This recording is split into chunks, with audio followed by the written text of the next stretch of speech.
Everybody, welcome back. We've got breaking news. We have Alaska Airlines hinting at their new personal premium credit card. They did intimate that this was coming in the next year or so after the Hawaiian merger was announced.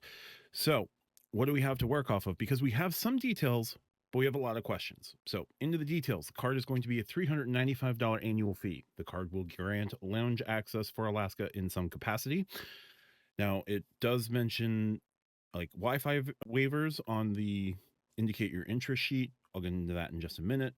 And it does mention lounge passes. So it may not be unlimited access to Alaska lounges, but it may be more akin to something like the United Explorer card where you get a number of vouchers. So we'll have to see what they mean by access to the lounges because Alaska has more lounges than, say, JetBlue, right? It's one thing if you're going to announce a premium card that gets you unlimited access to a lounge when you're only opening two lounges, like JetBlue, as opposed to Alaska, who has a number of lounges across their entire footprint. They've also announced new lounges as well today.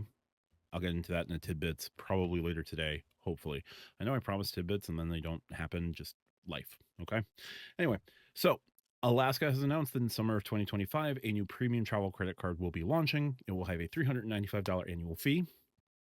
There's no word on what the sign up bonus is. However, if you indicate interest in getting the card by signing up with your name, email address, and Alaska mileage plus number, you can get 500 points for free just indicating your interest in the card, which is going to be a bit of a false flag to the marketing department because they're going to say, hey, like 1 million people signed up and they're going to give out 500 million points. Additionally, if you do sign up for the card and you indicated your interest, you will get 5,000 points on top of whatever the welcome offer is. So if the welcome offer comes in at, say, 75,000 points, you're going to get 80,000 points. Pretty simple. Now, other features of the card that are highlighted: a new global companion certificate. So no word on if that is going to be economy only, and I'm taking that from 1 Mile at a Time. Ben from 1 Mile at a Time was the first person to post about this card, so I'm getting this out there as quickly as I can. Relying on Ben, relying on the website, and shout out to Jason S for putting up some of the Jason S from the Stack Your Points Discord about getting some of those details up there. So 395, as I said, this is Capital One Venture X territory. They're not shooting at the United Club card. They're not going after the Advantage Executive card. They're not going after the Delta Reserve.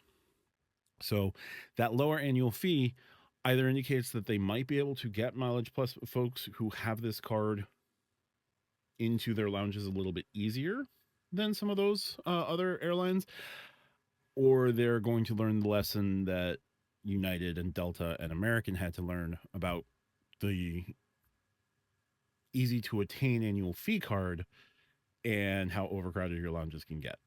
We'll just have to see. But lounge access will be a thing. Again, not sure how they're doing it. Wi-Fi vouchers will also be a thing. They talk about ways that this card is going to make your mileage plan experience better. So they mention Wi-Fi vouchers. They mention the lounge access. They mention easier path to status. So I would imagine that those EQM, EQD requirements are going to be slightly easier. You're still going to have to hit those requirements, but if the personal Alaska card right now, the $99 card, is a card that, if you spend $500, you get one MQD or MQM or EQD or EQM. All the initials are the same. It's basically dollars for status points. Whatever your dollar for status point is, whatever high number it is on the personal card now, it'll probably come down a little bit for the premium card. We also have an indication of the multipliers on this new personal premium card, those being 3 times points on foreign transactions, and that is transactions done in foreign currencies or transactions converted into US dollars made outside of the US. So they're taking a spin on the 3% foreign transaction fee that is usually on a credit card, and they're going to give you that 3% foreign transaction fee. How they're going to be able to fund this sustainably, I don't know.